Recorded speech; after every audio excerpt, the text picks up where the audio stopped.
দর্শক সবাইকে আমন্ত্রণ জানাচ্ছি এখন টিভির নিয়মিত স্বাস্থ্য বিষয়ক আয়োজন আরোগ্য নিকেতনের আজকের পর্বে। আপনাদের সাথে রয়েছি আমি ডাক্তার আঞ্জুমানা তামান্না। চলে এসেছে বৈশাখ মাস, গ্রীষ্মকাল চলছে এবং গরমের তাপদাহ কিন্তু শুরু হয়ে গেছে। এবং এই গরমের তাপদাহ বা গ্রীষ্মকালে আমরা জানি বেশ কিছু অসুখ মানুষকে আসলে আক্রান্ত করছে এবং আমরা ইদানিং দেখতেও পাচ্ছি মানুষ বিভিন্ন রোগে আক্রান্ত হচ্ছে। সে বিষয়গুলো নিয়েই আজ আমরা কথা বলবো। আজকের আয়োজনের বিষয়ে আমরা রেখেছি গ্রীষ্মকালীন স্বাস্থ্য ঝুঁকি এবং তা নিয়ে কী করণীয়। এবং এ বিষয়ে কথা বলার জন্য আজকে স্টুডিওতে রয়েছেন ডাক্তার Mohammad Motiul Islam, consultant critical care medicine, Azgar Ali হাসপাতাল। আরও রয়েছেন ডাক্তার মোহাম্মদ রবিউল হালিম, তিনিও consultant critical care medicine, Azgar Ali হাসপাতাল। ধন্যবাদ আপনাকে। জি, আপনাকেও স্বাগতম জানাচ্ছি। আমি একদম শুরুতেই বলছিলাম আসলে এই গরমের তাপদাহ এবং এর মধ্যে কিন্তু অনেকগুলো রোগের খবর আমরা দেখছি এবং আমি নিজেও হাসপাতালে কাজ করি বলে আমারও অভিজ্ঞতা হয়েছে, বিভিন্ন রোগে মানুষ আসছে। গরমে সবচেয়ে কমন যে বিষয়টা আমরা দেখি আসলে যে পানি শূন্যতা মানুষের মধ্যে, এবং এই পানি শূন্যতার অনেক ইফেক্ট আমরা জানি। একটু আপনার কাছে জানবো আসলে গরমের তাপদাহে মানুষ পানি শূন্যতা, হিট স্ট্রোক এই ধরনের আর কি কি সমস্যা মূলত আক্রান্ত হয় এবং এগুলোর জন্য আসলে কি করণীয়? টপিকটা খুব সময় উপযোগী এবং এই আবহাওয়ার সাথে খুব মানানসই টপিকটা। তো আসলে গরমের যেই স্বাস্থ্য ঝুঁকিগুলো আছে সেটা কয়েকটা আমি যদি ভাগ ভাগ করে বলি, তো একটা হচ্ছে যে এনভায়রনমেন্ট ইটসেলফ আমাদের কিছু প্রবলেম করে। আরেকটা হচ্ছে যে এনভায়রনমেন্টের কারণে যে জীবাণুগুলো মানে পরিবেশে বেড়ে যায় সেটার কারণে একটা হতে পারে। তো আপনি যে প্রশ্নটা করেছেন সেটা এনভায়রনমেন্ট ডাইরেক্ট ইফেক্ট, মানে প্রচণ্ড গরমে যদি মনে করেন একটা মানুষের যদি কোনো ইনফেকশন নাও হয় তাহলে গরমের কারণে কিছু সমস্যা হতে পারে। অতিরিক্ত ঘাম, অতিরিক্ত গরমে অতিরিক্ত ঘামে একটা ডিহাইড্রেশন হতে পারে। এবং সবচেয়ে বড় জিনিস হয় কি, যখন পরিবেশের তাপমাত্রা আমাদের শরীরের তাপমাত্রার চেয়ে বেশি হয়, ধরুন আমি একটু বুঝিয়ে বলি, কারণ আমাদের শরীরের তাপমাত্রা যদি 34 বা 35 ডিগ্রি সেন্টিগ্রেড হয় যে নর্মাল টেম্পারেচার, এখন আপনি যেখানে যাচ্ছেন সেটার টেম্পারেচার হয় 38 ডিগ্রি সেন্টিগ্রেড। মানে বাচ্চাকে স্কুলে পাঠালেন গরমের সময়, স্কুলের টেম্পারেচার বেড়ে গেল 38 বা 40 ডিগ্রি সেন্টিগ্রেড হয়ে গেল, বডির টেম্পারেচার চেয়ে বেশি। তখন অনেক সময় body can not handle that temperature, তখন ঘাম বেশি হয়। ঘাম যখন শুকিয়ে যায়, ঘাম যখন হতে পারে ডিহাইড্রেশন হয় এবং শরীরের তাপমাত্রা অনেক বেড়ে যায়, সেটাকে আমরা বলি হিট স্ট্রোক। এবং ওই সময় মানুষ অজ্ঞান হয়ে যায় বা প্রেশার কমে যায়, পড়ে যায়। তো এই রকমগুলোকে আমরা মোটামুটি একটা তাপাঘাত, বাংলায় যেটাকে বলা তাপাঘাত অথবা ইংরেজিতে আমরা হিট স্ট্রোক বলি, তাপজনিত সমস্যা। তো আমাদের মেইনলি আমাদের জানা দরকার কি, আমাদের সবাইকে জানা দরকার প্রিভেনশন। আমরা যারা চিকিৎসক আছি তারা তো ইমার্জেন্সি ম্যানেজ করবই, প্রিভেনশন এবং ইমিডিয়েট ম্যানেজমেন্ট। প্রিভেনশনে হচ্ছে কি, দেখুন এই গরমের এনভায়রনমেন্টে একটা জিনিস মনে রাখতে হবে যে আমরা প্রচুর পরিমাণে লিকুইড বাচ্চাদেরও খাওয়াবো, আমরা নিজেরাও খাবো। তাপাঘাত বা হিট স্ট্রোকের প্রিভেন্ট করার সবচেয়ে বড় উপায় হচ্ছে হাইড্রেটেড থাকা, স্কুলে বাচ্চাদেরকে পানি দিয়ে দেয়া এবং এনশিওর করা বাচ্চারা সেই পানিটা খাচ্ছে কিনা। এবং আপনি নিজেও যাবেন এবং খেয়াল করবেন যে আমরা যেন গরমে যখন এক্সপোজার হবে যেন যে পরিমাণ ঘাম হচ্ছে সেই অনুযায়ী যেন পানিটা খাওয়া হয়, 1 নাম্বার।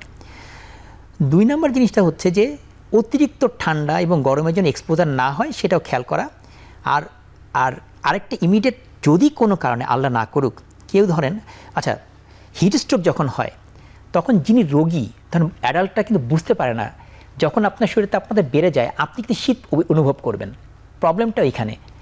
কিন্তু রোগীর তাপমাত্রা বেড়ে যায়। তো বাচ্চাদেরকে যদি স্কুলে বা যেখানে হোক যদি কোনো কারণে দেখা যায় যে গরমে সে অজ্ঞান হয়ে যাচ্ছে, তখন প্রথম কাজ হবে তার কাপড় চোপড় একটু লুজ করে দেওয়া, বাতাস করা এবং ঠান্ডা পানি দেয়া, বা ঠান্ডা পানি হোক অথবা ট্যাপের পানি দিয়ে তাকে হাইড্রেট করা এবং স্পঞ্জিং করা। এটা হচ্ছে ইমিডিয়েট ম্যানেজমেন্ট। তো একেবারে টেক হোম মেসেজ আমি যদি এখানে বলি, প্রচুর পরিমাণ পানি বা ফ্লুইড খেতে হবে। আর হচ্ছে হঠাৎ করে যদি এরকম কোনো ইমার্জেন্সি হয় তাকে সাথে সাথে ঠান্ডা পানি দিয়ে গোসল করে দিতে হবে, সোজা কথা। তাহলে দিলে দ্রুত জীবন বাঁচানো সম্ভব হয় আর কি, এটা আর কি। জি জি, অনেক ধন্যবাদ এবং খুব সুন্দর করে বলেছেন আসলে হিট স্ট্রোক বিষয়টা। এবং আমার মনে হয় আমি একটু সাথে অ্যাড করি, যারা আসলে গ্রামে আমাদের জমি জমাতে কাজ করছেন তারা কিন্তু একদম ডাইরেক্ট সানলাইটে কাজ করছেন, এবং ওই সময়ে আমরা বেশ কিছু নিউজ পাই যে অনেকে হয়তো কাজ করতে করতে পড়ে গেছেন, এবং বাচ্চাদের কথা যেটা বললেন যে স্কুলে যাচ্ছে, হয়তো মাঠে খেলছে রোদের মধ্যে, তাদের ক্ষেত্রেও আসলে এটার অনেক কৃষকদের জন্য এটা খুবই উপযুক্ত। কৃষক বলেন, আমাদের যারা মানে ট্রাফিক পুলিশ আছে বা আমাদের আইন শৃঙ্খলা রক্ষাকারী বাহিনী, আর্মি আছে, যারা মাঠে ঘাটে অনেক সময় দাঁড়িয়ে থাকতে হয়, তাদের প্রত্যেকের জন্য প্রযোজ্য।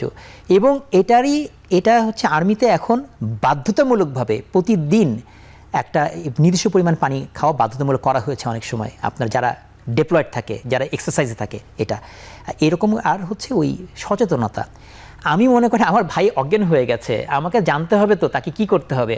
হসপিটাল নিলে তাকে পানি ঢেলে দেওয়া হবে, তা আমি পানিটা এখানে ঢেলে দিই, জি, মানে তাহলেই কাজটা হয়ে যাচ্ছে। সচেতনতা বৃদ্ধি করা আর কি, পানি খাওয়া এবং প্রয়োজনে পানি ঢেলে দেওয়া। ঠিক আছে, জি, খুবই সুন্দর করে বলেছেন। এবং এটা আসলে একদমই প্রাইমারি একটা ট্রিটমেন্ট, যেটা একদম রোগীর কাছ থেকেই শুরু করা প্রয়োজন। আরও একটু শুনবো, এবার চলে যাচ্ছি ডাক্তার মোহাম্মদ রবিউল হালিম আপনার কাছে।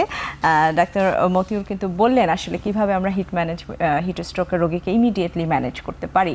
একটু পানি শূন্যতা নিয়েও শুনবো, কারণ হচ্ছে বলেছেন উনি অলরেডি যে অনেক পানি বা তরল খাবার খেতে হবে, কিন্তু আমাদের যারা ওয়ার্কিং রয়েছেন বা অনেক মেয়েরা রয়েছে যারা আমাদের বিভিন্ন গার্মেন্টস ফ্যাক্টরিতে কাজ করে, আমাদের একটা হিউজ পপুলেশন, তো তারা দেখা যায় হয়তো কাজের চাপে পানিটা খাচ্ছে না। এবং আমি এমন অনেক রোগী দেখেছি এটার কারণে অনেক রকম প্রভাব রয়েছে, সেই প্রভাবগুলো শুনবো। আসলে পানি শূন্যতার কারণে যে একটা টায়ার্ডনেস সবার মধ্যে, এবং গরম আসলে দেখি সবাই সারাক্ষণ খুব টায়ার্ড ফিল করে, এটা কি প্রিভেন্ট করার উপায় কি? পানি শূন্যতার এই যে ইফেক্টটা, এটা আসলে মাইল্ড, মডারেট, সিভিয়ার বিভিন্ন ফর্মেটে কিন্তু হতে পারে।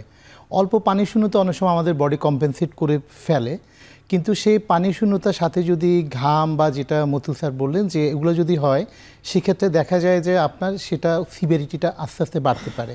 তো প্রথমে যেটা দেখা যায় যে পেশেন্ট বা যিনি পানি শূন্যতা আক্রান্ত, উনি দুর্বলতা অনুভব করেন, তার মনোযোগে ব্যাঘাত ঘটে, এবং আমরা বলি ইরিটেশন, আস্তে আস্তে সে দেখা যায় যে খিটখিটে মেজাজের হয়ে যাচ্ছে। সেখান থেকে অনেক সময় এই স্টেজে যদি আমরা পানিটা যদি না খেয়ে থাকি বা রিহাইড্রেট না করতে পারি, তখন দেখা যায় পেশেন্টের ব্লাড প্রেশারটা কিন্তু ফল করতে শুরু করে এই পানি শূন্যতার জন্য। যখনই আমাদের রক্তচাপটা কমতে থাকে, সাথে এই যে পানি শূন্যতা, দুটো মিলে কিন্তু আমাদের ব্রেইনকে ইফেক্ট করে। আস্তে আস্তে আমরা বলি কনফিউশন, দেন কমা, মানে আমাদের যেটা বলি, হ্যাঁ, এই যে কমার পাশাপাশি আরেকটা বড় জটিলতা হয়, ব্রেন যখন এভাবে ডিহাইড্রেটেড হয়ে যায়, তখন আমাদের মস্তিষ্কের যে কোষগুলো আছে পানি শূন্যতায় ভোগার কারণে দেখা যায় যে সেখানে খিঁচুনিও হয়। তো এটা কিন্তু খুব ইম্পর্টেন্ট, যেমন হিট স্ট্রোক থেকেও কমার পাশাপাশি কিন্তু খিঁচুনি হতে পারে। আবার যে কোনো ধরনের, যেটা আপনি বললেন যে কর্মক্ষেত্রে আমাদের পানি শূন্যতা, এখন সেক্ষেত্রে এই যে পুর ইনটেক, অনেক সময় দেখবেন যে অনেকে সাডেনলি কিন্তু ফেইন্ট হয়ে পড়ে যাচ্ছে। তো আমাদের এই জিনিসটা খেয়াল রাখতে হবে যে আমরা ছায়াযুক্ত স্থানে কাজ করব, যাতে আমাদের মাথার উপর একটা শেড থাকে এই সিজনে। আমরা যদি অফিস কক্ষে কাজ করে থাকি, যাতে পর্যাপ্ত বাতাসের প্রবাহতা থাকে। সব জায়গায় হয়তো শীতাতপ যন্ত্র ব্যবহার করা সম্ভব হয়ে ওঠে না, কিন্তু যদি সারফেস কুলিং বা আমরা যেটা বলি এয়ার ফ্লোটা যদি ঠিকমতো থাকে, গরমটা কম অনুভূত হবে এবং একটু পরপর রিহাইড্রেটেড হওয়া। পাশাপাশি আমাদের খাদ্যাভ্যাসটাতেও সেক্ষেত্রে জোর দিতে হবে। এমন কোনো গ্রুপ খাবার খাবো না যেটি হজম আমাদেরকে বাড়তি পানির প্রয়োজন হয়। সো এই ছোট ছোট যদি স্বাস্থ্য অভ্যাসগুলো যদি আমরা করতে পারি, সেক্ষেত্রে কর্মক্ষেত্রে আমাদের ওই দুর্বলতাটা বা হঠাৎ খারাপ হয়ে যাওয়াটা কিছুটা কম হবে। জি, অনেক ধন্যবাদ। আসলে খুবই সুন্দর করে আপনি বুঝিয়ে বলেছেন যে পানি শূন্যতাটা আমরা কিভাবে প্রিভেন্ট করতে পারি বা প্রতিরোধ করতে পারি। চলে যাচ্ছি আবার ডাক্তার মতিউর ইসলাম আপনার কাছে। যেহেতু গ্রীষ্মকালীন সমস্যা নিয়ে আমরা কথা বলছি, এই সময়টাতে কিন্তু বিভিন্ন ধরনের প্রদাহ আমরা দেখছি, এবং মোস্ট কমনলি আমি যদি বলি ডায়রিয়া বা পাতলা পায়খানার প্রকোপ, বিশেষ করে বাচ্চা বা শিশুদের, বড়দেরও হচ্ছে। দুটো বিষয় নিয়ে শুনবো, আসলে গরমে এটা হওয়ার কারণটা কি, এত বেশি বাড়ছে কেন, এবং কি করণীয় আসলে? ট্রপিক্যাল ডিজিজ বলে যে একটা টার্ম আছে না, যে ধরুন এই এনভায়রনমেন্টে জার্মগুলো বেশি করে, মানে আপনার রেপ্লিকেট করে আর কি, এবং এটা ব্যাকটেরিয়াও যেমন গ্রো করে, ভাইরাসও গ্রো করে এখানে। এখন আমরা সবাই জানি যে পানিবাহিত কিছু রোগ হয় গরমের সময়, অনেকের পিপাসাও লাগে। কেন আমাদের দেখবেন যে যারা যে রিক্সা পুলার যারা আছেন, রিক্সা বা তারপর আমাদের খেটে খাওয়া যারা রাস্তাঘাটে মানুষ আছেন, তাদের মধ্যে ডায়রিয়ার প্রবণতা অনেক বেশি থাকে। কারণ কি, তারা রাস্তায় যখন মানে পিপাসা লাগে, তখন দেখা যাবে রাস্তার পাশে কোনো একটা জায়গা থেকে পানি খাচ্ছেন, ওইখানে হয়তো তার মানে শীতের সময় জাম থাকলেও তার আসতো না, কিন্তু এখন তো জামটা আসছে। আর তাছাড়া এই এনভায়রনমেন্ট জামটা গ্রো করে, এই জন্য পানিবাহিত রোগের সংখ্যা বেড়ে যায়। এখন পানি খাওয়ার সময় সোর্সটাকে খেয়াল করতে হবে, এটা একটা। আরেকটা হচ্ছে কি যে ব্যাকটেরিয়া ছাড়াও ভাইরাল ইলনেসগুলো এখন কিন্তু বাড়ে। আপনি খেয়াল করে দেবেন, যেমন মিজেলস এখন হচ্ছে, এরকম সারা ওয়ার্ল্ডে কিন্তু কিছু কিছু সারা ওয়ার্ল্ডে কিন্তু মিজেলসের প্রকোপ বেড়েছে, শুধু বাংলাদেশে তা না। তো এরকম আরও অন্যান্য ভাইরাল ইলনেসগুলো যখন হয়, বড়দের বা বাচ্চাদের যখনই হয় না কেন, ট্রানজিয়েন্ট একটা ইমিউনো রেসপন্স, মানে থাকে, সাপ্রেশন থাকে কিছুদিনের জন্য। পোস্ট ভাইরাল ইলনেস বলি, যখন ভাইরাস জ্বর হয়, ধরেন কোনো একটা ভাইরাস আসছে, 3 থেকে 7 দিন ভাইরাসটা বডিতে ছিল, তখন ইমিউনিটি ওই ভাইরাসের এগেনস্টে যুদ্ধ করতে যে সে দুর্বল হয়ে যায়। আমাদের ভাইরাস যত না কাজ করে, তার চেয়ে বেশি সিক করে ফেলে ভাইরাসের পরবর্তীতে অপরচুনিস্টিক ব্যাকটেরিয়াগুলো যখন সুযোগের সদ্ব্যবহার করে ওই ডায়রিয়াটা যখন শরীরে ঢোকে, বা ওই যে আপনার অন্য কোনো ব্যাকটেরিয়া ফুসফুসে যখন নিউমোনিয়া চলে আসে। তো আসলে হচ্ছে কি, গরমের সময় আপনার হচ্ছে জীবাণু আশপাশে বাড়বেই। এখন জীবাণুটা যেন আমাদের শরীরে না ঢুকতে পারে, এটা একটা প্রিভেন্ট করা। আমরা খুবই সচেতনভাবে প্রিভেন্ট করতে পারি, কন্টামিনেটেড ওয়াটার খাবার থেকে প্রিভেন্ট করতে পারি। আর শ্বাস প্রশ্বাসের ব্যাপারটা হচ্ছে কি, এয়ার পলিউশন যেখানে আছে, ওয়াটার পলিউশন থেকে প্রিভেন্ট করা, এয়ার পলিউশন যেখানে থাকে সেখানে আমরা মাস্ক পরে থাকা। যদিও বর্ষা আসলে আপনার এয়ার কোয়ালিটি ভালো হবে, কিন্তু মাস্ক, এই দুটো হচ্ছে প্রিভেনশন। আর আরেকটা প্রিভেনশন হচ্ছে, যদি আমাদের জ্বর আসে তাহলে চিকিৎসকের পরামর্শ নেওয়া। পোস্ট ভাইরাল ইলনেসগুলো, ভাইরাস জ্বরে আপনার যত না সমস্যা করে, এটার ব্যাকগ্রাউন্ডে ডায়রিয়া বা নিউমোনিয়া সমস্যা করে, এই জন্য চিকিৎসকের পরামর্শ নেওয়া প্রিভেনশন। অ্যান্ড রোগ হয়ে গেলে সাথে সাথে চিকিৎসকের পরামর্শ নেওয়া, এটা ছাড়া তো আসলে আমরা আমাদের কাছে। সেক্ষেত্রে আমি আরও একটি বিষয় আসলে অ্যাড করেছিলাম, বাচ্চাদের জন্য কি কোনো আলাদা পরামর্শের প্রয়োজন রয়েছে কিনা, বিশেষ করে বাচ্চার মায়েদের জন্য, যারা একদমই শিশু বাচ্চা, আমি যাদের কথা বলছি, যে 2-3 বছরের বাচ্চা যারা রয়েছে। টডলার বেবিদের ক্ষেত্রে তো আসলে মানে কিছু জিনিস আছে যে তারা তো, একটা হচ্ছে আমরা তাদের মুখে তুলে দিচ্ছি যে খাবারটা, সেটাকে কন্টামিনেশন ফ্রি রাখা, আর তারা যে মুখে যে জিনিসপত্রগুলো নিচ্ছে সেটাও কন্টামিনেশন থাকে। আসলে এগুলো তার ইমিউনিটি তৈরি করার যে একটা উপায়, তার মধ্যেই কিন্তু এগুলো আল্লাহ পাকই তৈরি করে দিয়েছেন। কিন্তু এখানে একটু বেশি সচেতন হওয়া, সে যেন এটা সেটা মুখে না দেয়, অথবা সে যেন ওই একই কথা যে এক্সট্রিম হিটে, এক্সট্রিম কোল্ডে যেন না যায়, এবং হচ্ছে যে বাতাস, ডক্টর রবিউল যেটা বললেন যে ছায়াযুক্ত জায়গায় রাখা, একটু হাইড্রেট করা, এইগুলোই থাকবে। আরেকটা জিনিস হচ্ছে কি, এই মুহূর্তে দেখবেন যে বর্ষার সময় কিছু মৌসুমি ফল কিন্তু বাজারে খুব থাকে, মানে আসলে সৃষ্টিকর্তা আমাদের তৈরি করেছেন, সেগুলো ভিটামিন এনরিচ, এবং এই ফলগুলো কিন্তু আমাদের ইমিউনিটি বুস্ট করে। কাঁচা আম পাওয়া যাচ্ছে, তারপর ধরেন আপনার এই যে পেয়ারা, তারপরে এইগুলো যে এই ফলগুলোকে যদি আপনি, দেশি ফলগুলোকে যদি তাদেরকে দেন, তাহলে তার ইমিউনিটি বুস্ট আপ হবে। শুধু পানি না, পানির সাথে ফ্রুট জুস, শরবত, লেবুর শরবত, এগুলো তাদের জন্য ভালো কাজ করবে। আমার মনে হয় মাদের জন্য এটাই বেটার। জি অবশ্যই, এবং এই যত্নটারই খুব প্রয়োজন রয়েছে। আমি এই বিষয়গুলো নিয়ে আবারও আসবো, আমাদের একটা বিরতির সময় হয়ে গেছে, বিরতি নিয়ে ফিরছি।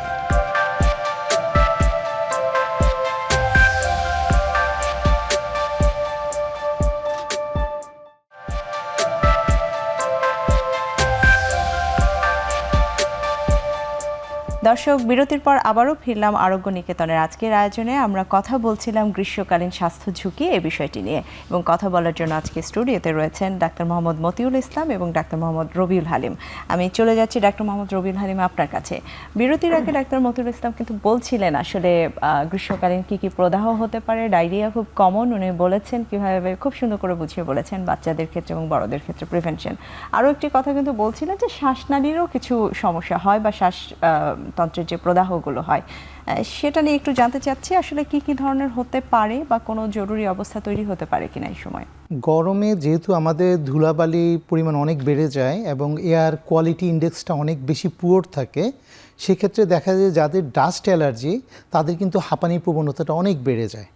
পাশাপাশি এই যে ভাইরাল ডিজিজগুলোর আধিক্য, আমি যদি বলি, আমাদের যে জিওগ্রাফিক লোকেশন, ইনফ্লুয়েঞ্জার সিজন কিন্তু এখন, আপনি যদি ওয়েস্টার্ন এরিয়াতে যান ওয়ার্ল্ডে, সেখানে কিন্তু স্প্রিং বা শীতের শেষে ওই সময়টাই কিন্তু পোলেনের আধিক্য বেশি থাকে এবং অন্যান্য অ্যালার্জিজনিত সমস্যা প্লাস ফ্লুর প্রাদুর্ভাব বেশি থাকে।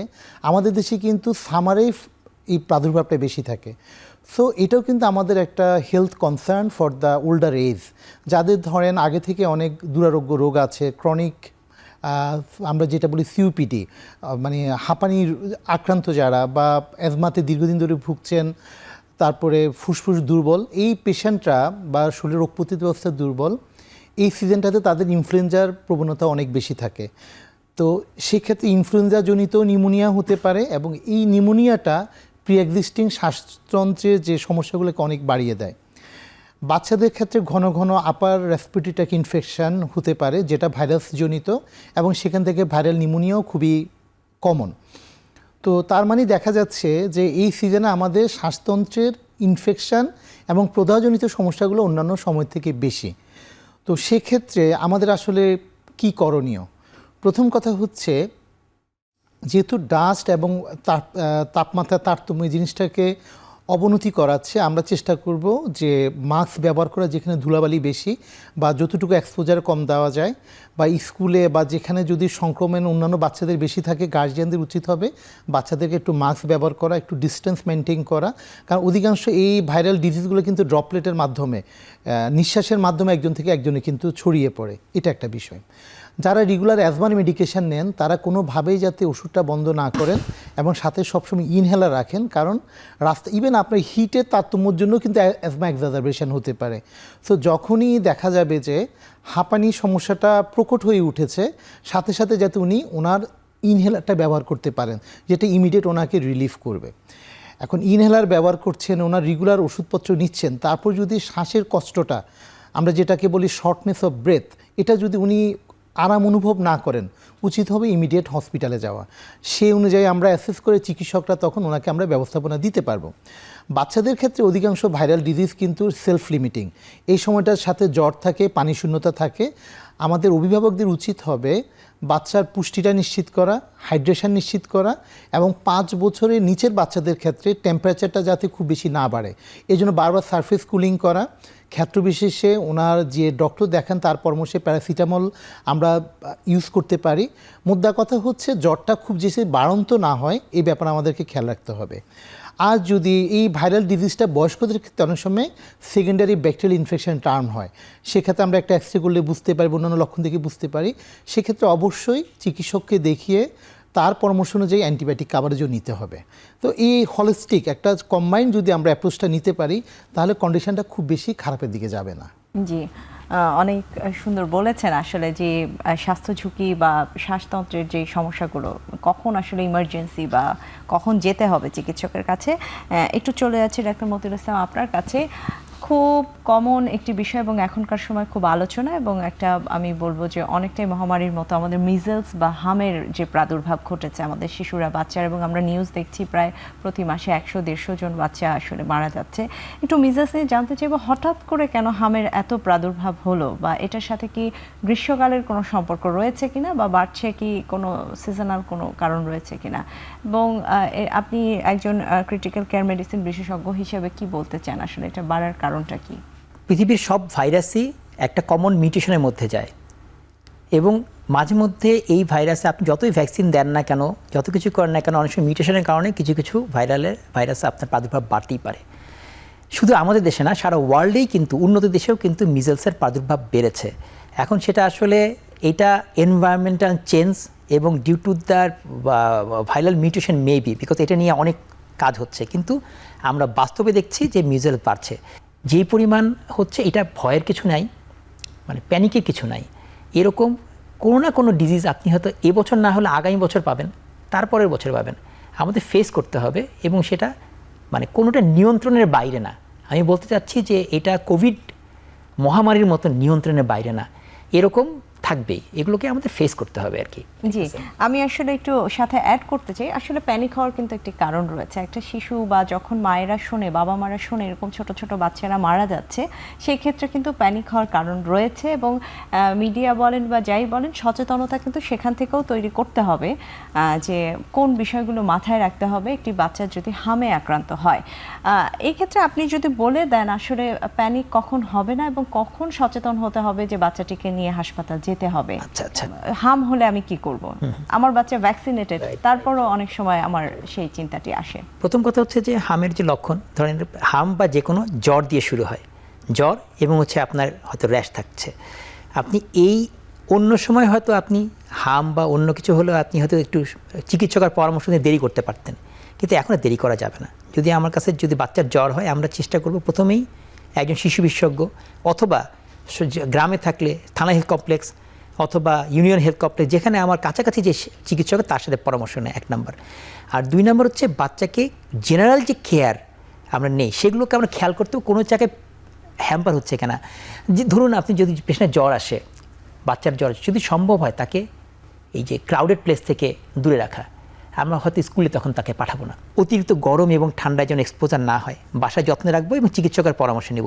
আমাদের এই মিজেলস এবং আমাদের যে ভাইরাল ইলনেস করার জন্য আমাদের থানা হেলথ কমপ্লেক্সে যে চিকিৎসক আছেন, ইউনিয়নের যে চিকিৎসক, তারাই কিন্তু capable of handling those thing, এবং তাদের কাছে সঠিক পরামর্শ নিয়ে আমরা বাকিটা করতে পারবো ইনশাল্লাহ। যোগ করতে চাই এখানে হচ্ছে মিজেলস অ্যাসোসিয়েটেড কমপ্লিকেশন, যে মিজেলস একটা ভাইরাসজনিত রোগ, এটা অনেক সময় সেলফ লিমিটিং আমরা জানি সেরে যাচ্ছে। তো ডেঞ্জারটা আসলে অ্যাপিয়ার করে কখন? তো দেখা যায় যে মিজেলস কিন্তু বাচ্চাদের ইমিউনিটি যাও আছে সেটাকে খুব দ্রুত আপনি কমিয়ে দেয়। বাচ্চা যদি রেসপিরেটরি সিমটম গ্রো করে, suppose measles itself respiratory symptom থাকে, বাচ্চা রানি নোজ থাকে, চোখ লাল হয়ে থাকে, সর্দিজনিত উপসর্গের মতো থাকে, এই পাশাপাশি যদি বাচ্চা শ্বাসকষ্ট অনুভব করে, আমরা যদি একটা পালস অক্সিমিটারে দেখলাম যে বাচ্চার স্যাচুরেশনটা কম, আরও ছোটো বাচ্চাদের ক্ষেত্রে দেখলাম যে চেস্ট ইনড্রয়িং হচ্ছে, তার মানে আমি ধরে নিচ্ছি এই মিজেলসের আক্রান্ত হওয়ার পরবর্তী জটিলতায় সে এখন নিউমোনিয়াতে আক্রান্ত হয়েছে। তো এই ক্ষেত্রে আমাকে অবশ্যই দ্রুত হসপিটালাইজ করতে হবে, সেক্ষেত্রে আমাকে প্রযোজ্য ক্ষেত্রে অ্যান্টিবায়োটিক কাভারেজ দিতে হবে। এক্ষেত্রে আরও একটা সমস্যা হয়, সাপোজ এই নিউমোনিয়াটা যদি আরও ছড়িয়ে পড়ে, সেপসিসটা যদি ওয়াইড স্প্রেড হয়ে যায়, রেনাল শাটডাউন হতে পারে, লিভার আমার তখন বিকল হয়ে যায়, কিডনি বিকল হয়ে যায়, মাল্টি অর্গান ফেলিউর ডেভেলপ করে তখন চলে যায় একটু রিফ্র্যাক্টরি স্টেজে। ওই স্টেজে যখন আপনি হাসপাতালে নেবেন, খুব বেশি কিছু তখন চিকিৎসকদের করণীয় থাকে না। তো প্যানিক না হওয়ার মানে আমার সূত্রটা হচ্ছে, আমি সাপোর্টিভ কেয়ার দিব, কিন্তু যদি এই লক্ষণগুলা যদি আমি দেখি যে অর্গানে ইনভলভমেন্টের সাইনগুলো দেখি, তাকে অবশ্যই হাসপাতালে ভর্তি থেকে সিমটোমেটিক চিকিৎসা দিতে হবে, নিউমোনিয়া চিকিৎসা, কিডনি ফেলের জন্য ফ্লুইড ব্যালেন্স, হাইড্রেশন। সো এই কাজগুলো যদি আমি করতে পারি, বাচ্চা থেকে যদি ফর দ্য টাইমিং সাপোর্ট দিয়ে রাখতে পারি, এটা আস্তে আস্তে কিন্তু রিকভারি করে যাবে। জি অবশ্যই, এবং তার মানে হচ্ছে আসলে মিজেলস বা হামের সাথে রোগ প্রতিরোধ ক্ষমতা কমে যাওয়াতে সিগনিফিকেন্টলি কমে যায় ডিজিজগুলো কখনো কখনো মস্তিষ্কে প্রদাহ হচ্ছে, সেটা আমাদেরকে খেয়াল রাখতে হয়। জি, এই বিষয়গুলো নিয়ে আরো শুনবো আপনাদের কাছ থেকে। আমাদের আরো একটি বিরতির সময় হয়ে গেছে, আমি ফিরছি বিরতির পরে।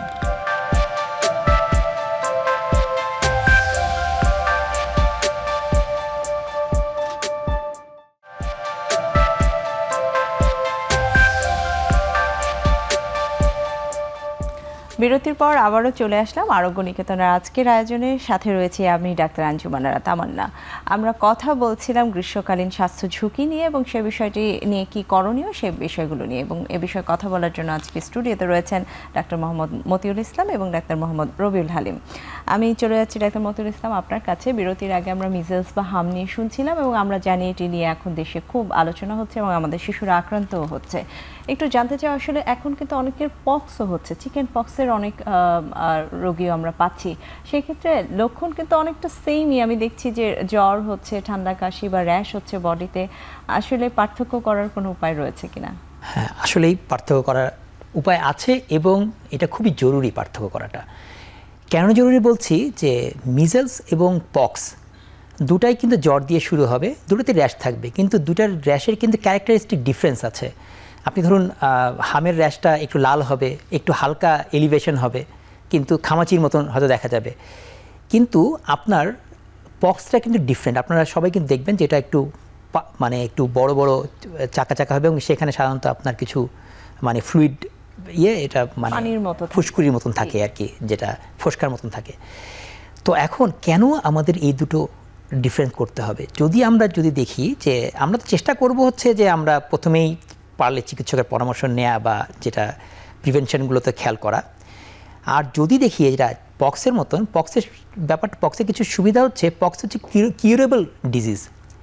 মিজেলস যেমন মিজেলস ইটসেলফ আমরা কিন্তু প্রিভেনশন ছাড়া ওষুধ দিয়ে ট্রিট করতে পারি না, কিন্তু চিকেন পক্স যদি আমি প্রথম দিকে ধরতে পারি, কিছু ওষুধ দিলে চিকেন পক্স দ্রুত কিওর হয়ে যায়, নিরাময় হয় এবং তার কমপ্লিকেশন প্রিভেন্ট করা যায়। কিছু সিম্পল কিছু ওরাল ওষুধ আছে, মুখে খাওয়ার ট্যাবলেট আছে, যেগুলো খেলে ধরেন আমাদের আগে পক্স হলে কী হতো, আমরা দেখতাম যে প্রায় 5 থেকে 7 দিন পর্যন্ত র্যাশ উঠছে, সারা গায়ে ভরে যাচ্ছে, এবং এটা দেখতেও যেমন কষ্টকর, রোগীর জন্য কষ্ট, এবং এরপরে আবার চলে যাওয়ার পরে শুকিয়ে যাওয়া থেকে শুরু করে তারপরে পোস্ট পক্স যে অসুখগুলো সবগুলো হতো আর কি। কিন্তু এখন যদি ধরেন আপনি প্রথম 1 দিন বা 2 দিনে যদি আমি বুঝতে পারি, যখনই আমরা প্রথম র্যাশগুলো উঠছে, এই যে আপনার পানির মতন হচ্ছে, ওই সময় যদি ধরতে পারি, ধরে যদি চিকিৎসকের পরামর্শ নিয়ে যদি ওষুধ খাওয়ানো হয়, অতি দ্রুত ওই র্যাশগুলো ওঠা বন্ধ হয়ে যায় এবং ওগুলো আর ওঠে না, এবং এর ফলে এরপর ডিজিজ ডিউরেশনটা কমে যায় এবং তার স্বাস্থ্যের ঝুঁকি অনেক কমে যায়। এই জন্য যদি আমাদের দেখি যে চিকেন পক্স হচ্ছে এবং এই ওষুধগুলো কমপ্লিকেশন অনেক কম, এবং বাচ্চাদেরকে এগুলো আমরা খুবই রেকমেন্ড করি। সুতরাং যদি আমরা দেখি যে পক্স আগে যে থাকতো না, পক্স হচ্ছে কি করবেন, ওষুধ খাওয়ান বা নিমের পাতার পানি দেন, এরকম না, অবশ্যই যেন তাকে পক্সের চিকিৎসা যেন দেয়া হয় এবং চিকিৎসকরা পরামর্শ দেবেন এবং সেই ওষুধগুলো খাওয়ালে রোগীর ঝুঁকি কমে যাবে। আর প্রিভেনশনের ব্যাপারে আমরা অবশ্যই যেন সচেতনভাবে, এখন যেমন হামের টিকা চলছে, এই হামের টিকা যেন আমরা সবার ইনশিওর করি, এবং কিছু কিছু ক্ষেত্রে পক্সের টিকাও কিন্তু আমরা অ্যাভেলেবেল আছে, আমরা পারলে পক্সের টিকাও যেন বাচ্চাদের দিয়ে দিই। সুতরাং টিকা দিব। আর চিকেন পক্স হলে এটা অবশ্যই একটা curable disease, preventable and curable disease, এবং চিকিৎসকের পরামর্শ নিয়ে পক্সের যে অ্যান্টিভাইরাল ওষুধ সেটা যেন দেয় এবং দিলে আসলে রোগীর উপকার হয়। জি, ঠিক আছে, খুবই ভালো বলেছেন, এটা আসলে মানুষের জন্য জানা প্রয়োজন। একটু রবিউল হালিম ডাক্তার, আপনার কাছে একটু জানতে চাইবো, মিজেলস এবং পক্স নিয়ে আমরা শুনলাম ডাক্তার মতিউরের কাছে, খুবই সুন্দর করে উনি বলেছেন যে কিভাবে পার্থক্য করা যাবে। একটু আইসিইউ নিয়ে এখন কিন্তু খুব কথা হচ্ছে, বিশেষ করে আমাদের হামের রোগীদের জন্য। বাচ্চাদের অনেক ক্ষেত্রে দেখা যাচ্ছে আইসিইউতে পাঠাতে হচ্ছে বা রাখতে হচ্ছে, এক্ষেত্রে আসলে আইসিইউটা কাদের জন্য প্রয়োজন হচ্ছে? ইন জেনারেল মানে সব মিজেলসের বাচ্চাদের কিন্তু আইসিইউ প্রয়োজন নেই। আবারও বলেছি, এটা সেলফ লিমিটিং, আমরা সাপোর্টিভ কেয়ার দিলে একটা বড় সংখ্যক বাচ্চাই কিন্তু সুস্থ হয়ে যাবে। কিন্তু যে বাচ্চাদের জটিলতা ডেভেলপ করে, যে জটিলতার মধ্যে আছে যাদের শ্বাসকষ্ট দেখা দেয়, মানে স্পেশালি নিউমোনিয়াটা খুবই কমন, অনেক বাচ্চার ক্ষেত্রেই দেখা দেয় মিজেলস পরবর্তীতে। সেই নিউমোনিয়াটা থেকে যদি বাচ্চার অক্সিজেনের মাত্রা বিপজ্জনকভাবে কমে যায়, সেক্ষেত্রে একটা ইন্ডিকেশন চলে আসে যে তার পিআইসিইউ বা পেডিয়াট্রিক আইসিইউ সাপোর্ট লাগবে। এবং এই নিউমোনিয়াটা কিন্তু অনেক কমপ্লিকেশান ক্যারি করতে পারে, সংক্রমণটা রক্তে ছড়িয়ে যেতে পারে এবং কিডনিটা খুব সাংঘাতিকভাবে ইফেক্ট হয়। তো নিউমোনিয়ার পাশাপাশি আমরা যখন একাধিক অঙ্গ প্রত্যঙ্গ আক্রান্ত হয়ে পড়ে বাচ্চাদের, আপনি জেনে থাকবেন বাচ্চাদের ফ্লুইড ব্যালেন্সটা খুবই ক্রিটিক্যাল। সো সেক্ষেত্রে বাচ্চাদের সামান্য ডিহাইড্রেশনও অনেক সময় বড়দের তুলনায় অনেক বড় ইম্প্যাক্ট দেখা দেয়, এবং সবচেয়ে বেশি ক্ষতিটা হয় কিন্তু কিডনির। যখনই আমাদের শরীরে পানি শূন্যতা দেখা দেয়, স্পেশালি বাচ্চাদের ক্ষেত্রে কিডনি দ্রুত কার্যকারিতা হারিয়ে ফেলে। সো এই ক্ষেত্রে বাচ্চাদেরকে খুব হিসাব করে মেপে মেপে ফ্লুইড ব্যালেন্সটা খেয়াল রাখতে হয়, যাতে তাদের যে ভাইটালস যে অঙ্গ প্রত্যঙ্গগুলো আছে সেগুলোকে যাতে আমরা সজীব রাখতে পারি, মেনটেন করতে পারি। তো যখনই চিকিৎসকের মনে হবে যে তার অসুস্থতার জটিলতায় ফুসফুসের পাশাপাশি কিডনি আক্রান্ত হচ্ছে, অথবা বাচ্চা যদি দেখা যায় যে তার জ্ঞানের যে মাত্রা বা স্বাভাবিক যে তার কমিউনিকেশন মায়ের সাথে বা গার্জিয়ানদের সাথে সেটা কমে যাচ্ছে, সে ড্রাউজি হয়ে যাচ্ছে, ডিসওরিয়েন্টেড হয়ে যাচ্ছে, তার মানে সে এনকেফালোপ্যাথি ডেভেলপ করছে। এটাও ক্ষেত্রে একটা ইন্ডিকেশন যে ইভেন সিঙ্গেল একাধিক অঙ্গ প্রত্যঙ্গ যদি ফেলিউ নাও হয়, মিজেলসের ধারাবাহিকতায় যদি বাচ্চার জ্ঞানের মাত্রা কমে যায় বা এনকেফালোপ্যাথি ডেভেলপ করে, সেক্ষেত্রে বুঝতে হবে যে এটার জটিলতার মাত্রাটা অনেক বেশি। এই 3 ক্ষেত্রে অবশ্যই বাচ্চাকে কিন্তু আইসিইউতে ভর্তি করতে হবে, যাতে নিবিড় পর্যবেক্ষণে রেখে আমরা খুব প্রিসাইজ ওয়েতে স্পেসিফিক প্রবলেম বেস মানে সলভটা করতে পারি। সেক্ষেত্রে বাচ্চার সেরে ওঠার সম্ভাবনাটা বেড়ে যায়। জি, অবশ্যই এটাই আসলে মূলত জানার বিষয় যে কাদের প্রয়োজন এবং কখন আসলে পাঠাতে হয় বাচ্চাকে আইসিইউতে। অনেকগুলো বিষয় জানলাম, চিকেন পক্স জানলাম, মিজেলস তো অবশ্যই, এবং যে বিষয়টি না জানলেই নয়, আমার মনে হয় ইতিমধ্যে মানুষ এগুলো নিয়ে অনেক আলোচনা করেছে, আমাদের ডেঙ্গু ফিভার, যেটা আসলে আমরা প্রতি বছর ফেস করছি, ডেঙ্গুর অনেক রোগী। একটু জানতে চাইবো ডাক্তার মতিউল ইসলাম আপনার কাছে, ডেঙ্গু আসলে এখন মোটামুটি মানুষ জানে ডেঙ্গু হলে কি টেস্ট করতে হয়, রেগুলার তারা করছে, জানছে। আসলে হাসপাতালে কখন যেতে হবে একটা ডেঙ্গু পেশেন্টের? বর্তমানে বাংলাদেশে এই সিজনে কোনো জ্বর হলে সেটাকে আমরা ডেঙ্গু আছে কিনা টেস্ট না করে আসলে আমরা শান্তি পাবো না। আমাদের ডেঙ্গু যদি আমরা ডেঙ্গু পজিটিভ পাই, তখন আমাদের কিছু রিস্ক ফ্যাক্টর আমরা চিন্তা করি, যেগুলোকে আমরা ওয়ার্নিং সাইন বলি। ডেঙ্গু যাদের হয় তাদের 90% কোনো হসপিটালাইজও লাগে না, একটা দুটো প্যারাসিটামল ছাড়া কোনো ট্রিটমেন্টও লাগে না। কিন্তু আপনি যদি মানে কিছু রিস্ক ফ্যাক্টর আছে, কিছু ওয়ার্নিং সাইন, যেমন একটা ওয়ার্নিং সাইন হচ্ছে কারো পেট ব্যথা হচ্ছে এবং বারে বারে বমি করছে। ডেঙ্গু রোগী যদি বারে বারে বমি করে, বারে বারে পেট ব্যথা হয় এবং রুচি যদি একদম না থাকে, সেটা একটা রিস্ক ফ্যাক্টর। তারপরে আরও রিস্ক ফ্যাক্টর কী হচ্ছে, যদি কারো খুব তীব্র মাথা ব্যথা অথবা সে মাথা ঘুরে পড়ে যাচ্ছে এবং আপনি খেয়াল করে দেখছেন তার ব্লাড প্রেশার কমে যাচ্ছে, প্রস্রাব কমে যাচ্ছে, এগুলো হচ্ছে আপনার রিস্ক ফ্যাক্টর। তাহলে আমরা আসলে সাধারণভাবে যদি আমরা বুঝি, একজন রোগী যদি খেতে না পারে প্রচণ্ডভাবে, বারে বারে পেট ব্যথা হচ্ছে, বারে বারে বমি হচ্ছে এবং যদি তার দিকে ব্লাড প্রেশার কমে যাচ্ছে, তাহলে এগুলো খুবই ওয়ার্নিং সাইন। তখন অবশ্যই তাকে হাসপাতালে ভর্তি করতে হবে। এটা হচ্ছে সাধারণ রোগীদের ক্ষেত্রে। আর এর বাইরে যদি কিছু আছে, ধরেন আপনার ডেঙ্গু আপনার টেস্ট করলো, কারো পজিটিভ হলো, দুদিন পরে হয়তো চিকিৎসক পরামর্শ প্রথম থেকেই নেওয়াটা খুবই জরুরি। দুদিন পরে হয়তো দেখা গেল রক্তে কিছু আমরা পরীক্ষা করে দেখলাম, হঠাৎ রক্তে কিছু চেঞ্জ যদি দ্রুত প্লেটলেট কাউন্ট কমে যায়, হ্যাঁ, যদি রক্তে চেঞ্জ খুব দ্রুত আসে, তখনও আমরা হাসপাতালে ভর্তি হতে পারে। এটা একটা। এরা হচ্ছে সুস্থ রোগী। ধরেন একটা 25 বছর বয়সী একজন ইয়াং পেশেন্ট, অথবা ধরেন আপনার 40 বছর বয়সে কোমরবিড নাই, তাদের জন্য এটা প্রযোজ্য। কিন্তু কিছু রোগী আছে, যেমন ধরুন আগে থেকে তার অনেক রোগ, ধরেন তার কিডনির সমস্যা আগে থেকে ছিল, অথবা সে এল্ডারলি, বয়স্ক খুব বেশি, ফ্র্যাজাইল, অথবা প্রেগনেন্ট উইমেন, হ্যাঁ, তাদের ক্ষেত্রে কিন্তু ডেঙ্গু হলেই তখন কিছু কিছু ক্ষেত্রে আমরা হয়তো অল্প ইয়েতেই আমরা হাসপাতালে ভর্তি করতে হতে পারে। ধরুন ডেঙ্গু পেশেন্ট যারা বাসায় খেতে পারছেন, তাদেরকে আমি হয়তো স্যালাইন, মুখে কিছু খাবার দিলাম, ফ্লুইড দিলাম, সেটা চললো। কিন্তু যদি ডেঙ্গু রোগী যদি প্রেগনেন্ট হয়, সে যদি মুখে খেতে না পারে, তাকে হাসপাতালে ভরে স্যালাইন দিতে হবে। জি, তার মানে আসলে রোগী সিলেকশনের একটি বিষয় রয়েছে এবং চিকিৎসক সেই রোগীটি সিলেক্ট করবে। ওয়ার্নিং সাইনগুলো মনে রাখতে হবে আর কি। ওয়ার্নিং সাইন খুবই কমন আর কি, সেটা। এবং কোন রোগীগুলোকে চিকিৎসক পরামর্শ দেবেন আসলে হাসপাতালে, তিনি সিলেক্ট করে নেবেন। আমরা আরও আসবো এই বিষয়গুলো নিয়ে। আরও একটি বিরতির সময় হয়ে গেছে।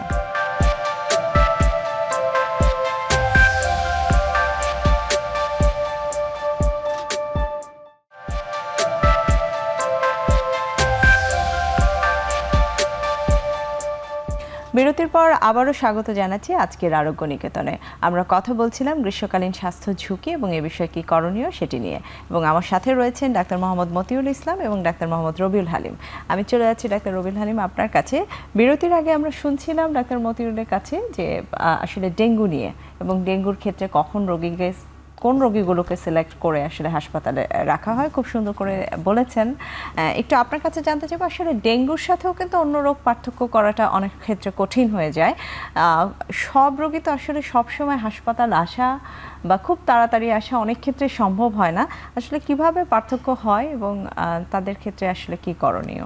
ফিজিশিয়ান হিসেবে কখনো কখনো এটি আমাদের জন্য চ্যালেঞ্জিং হয়ে যায়, কারণ ডেঙ্গু কিন্তু একটা ভাইরাসজনিত রোগ এবং এটার কিন্তু মিউটেশন হচ্ছে, বিভিন্ন সেরোটাইপ আছে এবং প্রতি বছর আমরা দেখছি লক্ষণের ভিন্নতা আছে। সো ক্লাসিক্যাল যে ডেঙ্গুটা আমরা আগে চিন্তা করতাম, যে জ্বর, রক্তক্ষরণ, মাথা ব্যথা, এই জিনিসগুলো কিন্তু এখন অনেকটাই অনেক সময় প্রেজেন্ট নাও করতে পারে। তো পাশাপাশি দেখা যায় যে কমন একটা বিষয় জ্বর থাকে এবং গায়ে ব্যথা থাকে। তো এই গায়ে ব্যথা কিন্তু পাশাপাশি চিকুনগুনিয়াতেও থাকে। এখন আমাদের দেশে দুইটা রোগই কিন্তু প্রিভ্যালেন্ট। সো এই ক্ষেত্রে খুব ক্লিনিক্যালি অনেক সময় কিন্তু ডিফারেন্সিয়েট করা খুব টাফ হয়ে পড়ে। তবে সাধারণত আমাদের হাড় এবং গিরার যে ব্যথাটা, এটা চিকুনগুনিয়াতে অনেক বেশি হয়। আর চোখের পেছনে ব্যথা, মাথা ব্যথা, বডি, এই জিনিসটা কিন্তু ডেঙ্গিতে একটু রিলেটিভলি বেশি হয়। আর ডেঙ্গুর যে র্যাশটা, সেটা একটু মাইল্ডার ফর্মে হয়, মানে সারা শরীরেই হতে পারে, স্পেশালি লিম্বের এক্সপোজ এরিয়াতে। কিন্তু চিকুনগুনিয়ার যে র্যাশটা, সেটা কিন্তু আরও তীব্র হয় এবং রেডনেসটা অনেক বেশি থাকে। তো আমরা এই ক্লিনিক্যালের পাশাপাশি অ্যাকচুয়ালি আমাদেরকে টেস্ট করতে হয়। আমাদের টেস্ট কিটটাও কিন্তু এখন প্রত্যেকটা হসপিটাল অ্যাভেলেবেল। কারোই যদি জ্বর, এরকম গায়ে ব্যথা নিয়ে যদি আসে, আমরা ডেঙ্গু এবং চিকুনগুনিয়া টেস্ট করলে 1 ঘন্টার মধ্যেই কিন্তু বুঝতে পারি যে আসলে কার কী রোগ হয়েছে। এবং আরেকটা জিনিস ইম্পর্টেন্ট, আসলে রোগ ডায়াগনোসিস করার থেকে সিভিয়ারিটি অ্যাসেসমেন্ট, ওই স্টেজটাতে আমরা আসলে আমাদেরকে অ্যাসেস করতে হয় যে রুগীটা কি আসলে এই মুহূর্তে ঝুঁকিমুক্ত নাকি ঝুঁকি আছে না ক্রিটিক্যাল। আমরা এটা গ্রুপ এ গ্রুপ বি সেভাবে করে কিন্তু ট্রায়ালস করি ইমার্জেন্সি ডিপার্টমেন্টে, করে সে অনুযায়ী যেমন গ্রুপ এ ওদের ক্ষেত্রে আসলে হোম কেয়ারেই যথেষ্ট, বাসায় বিশ্রাম নিবে, পরামর্শ নিবে। গ্রুপ বির ক্ষেত্রে যেটা ডক্টর মতিউল বললেন যে কাদের অ্যাডমিটেড লাগবে করতে পারি। আর যারা সিভিয়ার ডেঙ্গি, যাদের অর্গান ফেলিউর আছে, ব্লিডিং আছে, শকে চলে গেছে, এই জাতীয় পেশেন্টগুলোকে শুধু ভর্তি না, ক্ষেত্রবিশেষে কিন্তু আইসিইউ সাপোর্টটাও লাগে। সো একদিক দিয়ে ডায়াগনোসিস, অ্যাসেসমেন্ট এবং ক্যাটাগরাইজেশন, এই তিনটাই কিন্তু আমাদেরকে সাইড বাই সাইড করতে হয় ডেঙ্গু চিকুনগুনিয়ার ক্ষেত্রে। জি অবশ্যই, এবং এই প্রশ্নটি করার কারণ হচ্ছে আমাদের দেশের অনেক মানুষই আছেন, দেখা যায় জ্বরের প্রথম ৩-৪ দিন তারা কোনো চিকিৎসকের পরামর্শ নিচ্ছেন না। জ্বর এসেছে, শুধু প্যারাসিটামল জাতীয় ঔষধ খেয়ে হয়তো ৩-৪ দিন তিনি ঘরেই কাটিয়ে দিচ্ছেন, যে দেখি জ্বরটা কমে কিনা, সিজনাল কিনা, অনেকের অনেক রকম চিন্তা থাকে, ভাইরাল কিনা, নর্মাল যে ভাইরাল ফিভারগুলো হয়। তো তারপরে যখন সিভিয়ারিটিটা ডেভেলপ করে তখন হয়তো চিন্তা করেন যে এখন যাচ্ছি হাসপাতালে বা চিকিৎসকের কাছে। সেক্ষেত্রে আসলে আপনি যেটা বলছিলেন যে টেস্ট করে, এখন যেহেতু সব জায়গায় এই টেস্টগুলো অ্যাভেলেবেল, টেস্ট করে অ্যাটলিস্ট কনফার্ম হয়ে নেওয়া যে তার। এক্ষেত্রে একটা গুরুত্বপূর্ণ প্রসঙ্গ চলে এসছে আপনার মন্তব্য থেকে, সেটি হচ্ছে আমাদের ব্যথা হলে কমন একটা প্রবণতা আছে, আমরা ব্যথানাশক খাই লোকাল ফার্মেসি থেকে।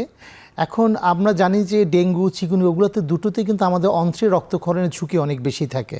সো আমরা যদি রোগ নির্ণয় না করে ডাক্তার পরামর্শ ছাড়া ব্যথানাশক ওষুধ নির্বিচারে খাই, সেক্ষেত্রে মারাত্মক ধরনের স্বাস্থ্য ঝুঁকি তৈরি হতে পারে। আমাদের অন্ত্রে, পাকস্থলীতে তীব্র রক্তক্ষরণ হতে পারে। এমনিতেই ডেঙ্গুতে রক্তক্ষরণের প্রবণতা থাকে, সেটা অনেক বাড়িয়ে দিতে পারে, এবং পাশাপাশি অনেক সময় কিন্তু কিডনিও আমাদের ক্ষতিগ্রস্ত হতে পারে। তো এটা খেয়াল রাখতে হবে, যে কোনো ধরনের জ্বর হইলেই যে আমরা ব্যথার ওষুধ খাবো বা চিকিৎসকের পরামর্শ ছাড়া ওষুধ খাবো, হলেই জ্বরের সাথে আমি গিয়ে একটি ব্যথার ওষুধ, তো ডায়াগনোসিস করে খাওয়াটা বা চিকিৎসকের পরামর্শ নিয়ে ওষুধ সেবন করাটাই হচ্ছে সবচেয়ে নিরাপদ। জি, অনেক সুন্দর কিছু পরামর্শ দিয়েছেন, আশা করি সবার খুব কাজে আসবে।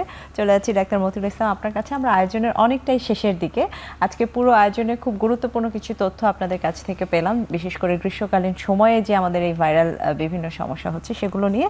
একদমই শেষে আপনি যদি সবার উদ্দেশ্যে বলেন আসলে এই ঝুঁকিগুলো কমানোর জন্য কি কি সচেতনতার প্রয়োজন রয়েছে এবং কিভাবে আমরা আসলে নিজেদেরকে ভালো রাখতে পারবো এই সিজনে। যেই ডিজিজগুলো ভ্যাকসিন প্রিভেন্টেবল, আমরা এনশিওর করবো যেন আমার প্রিয়জনের জন্য সেই ভ্যাকসিনটা নেওয়া থাকে। ভ্যাকসিন 100% কিওর মানে প্রোটেক্ট না দিতে পারলেও তীব্রতা কমায়। যেই পেশেন্টের মিজেলস ভ্যাকসিন হচ্ছে তার মিজেলস হলেও সে তীব্র হবে না, এটা একটা। আর দ্বিতীয় জিনিস হচ্ছে, আমরা দীর্ঘদিন হসপিটালে কাজ করার ফলে আমরা দেখেছি যে যতগুলো আমরা এরকম রোগী পেয়েছি, ধরুন প্রেগনেন্ট উইমেন যারা এই সময় হেপাটাইটিস এ নিয়ে বা ই নিয়ে ভর্তি হয় আমাদের কাছে, প্রেগনেন্ট, এগুলো দেখা যায় কি প্রত্যেকের কোনো না কোনো একটা ব্রিচ অফ থাকে, সিকিউরিটি থাকে। হয়তো তার একটু আম ভর্তা খেতে ইচ্ছা করেছে, বাইরে থেকে খেয়েছে। তো আমরা চিন্তা করব কি, যারা ঝুঁকিপূর্ণ রোগী, বিশেষ করে পপুলেশন, তাদের জন্য তারা যেন একটু সচেতনতার সাথে এগুলোকে প্রিভেন্ট করি। আমরা খাদ্যের যে নিরাপত্তা সেটাকে যেন খেয়াল করি, আর এনভায়রনমেন্টের এক্সট্রিম এনভায়রনমেন্টে আমাদের নিজেকে এক্সপোজ করব না, এটা একটা। আর যারা আপনি কিছুক্ষণ আগে বললেন যে 2-3 দিন ওয়েট করা যায়, সেটা ওয়েট করতে পারে। যে ইয়াং স্টাউট হেলদি, সে জ্বর আসলে 2-3 দিন পরেও আপনি ওয়েট করলে অসুবিধা নেই। কিন্তু যিনি ছোট বাচ্চা অথবা যিনি প্রেগনেন্ট উইমেন, সে জ্বর হলে আমাদের প্রথম দিনই আমাদের চিকিৎসকের পরামর্শ নেওয়াটা জরুরি। তাহলে হচ্ছে প্রিভেনশন, আর হচ্ছে আপনার চিকিৎসকের কেয়ার নেওয়া, আর হচ্ছে বর্তমানে যেসব মৌসুমি ফল আছে সেগুলো যেন আমরা বেশি করে কনজামশন করি, বিকজ এগুলোতে আমাদের ইমিউনিটি বুস্ট আপ হয়। এগুলো মেনে চললে রোগ তো 100% প্রিভেন্ট হবে না, তবে কিছুটা অনেক প্রিভেন্ট হয়ে যাবে ইনশাআল্লাহ। জি অবশ্যই, অসংখ্য ধন্যবাদ জানাচ্ছি ডাক্তার মোহাম্মদ মতিউর ইসলাম এবং ডাক্তার মোহাম্মদ রবিউল হালিম, আপনাদের দুজনকে আজকের আয়োজনে আমাদের সময় দেওয়ার জন্য এবং এত গুরুত্বপূর্ণ কিছু তথ্য সবার উদ্দেশ্যে বলার জন্য। আপনাকেও ধন্যবাদ। জি দর্শক, আরোগ্য নিকেতনের আজকের আয়োজনের একদমই শেষে চলে এসেছি। আমরা শুনলাম এই গ্রীষ্মকালীন সময়ে আসলে আমাদের কিভাবে সচেতন থাকা উচিত, এবং দুজন চিকিৎসক বিশেষজ্ঞ বললেন কিভাবে আসলে আমরা এই প্রদাহজনিত বা বিভিন্ন ভাইরাসজনিত রোগকে প্রিভেন্ট করতে পারি। আশা করি সবাই অনেক উপকৃত হয়েছেন। সবার সুস্থতা কামনায় আজকের আয়োজন থেকে এখানেই বিদায় নিচ্ছি।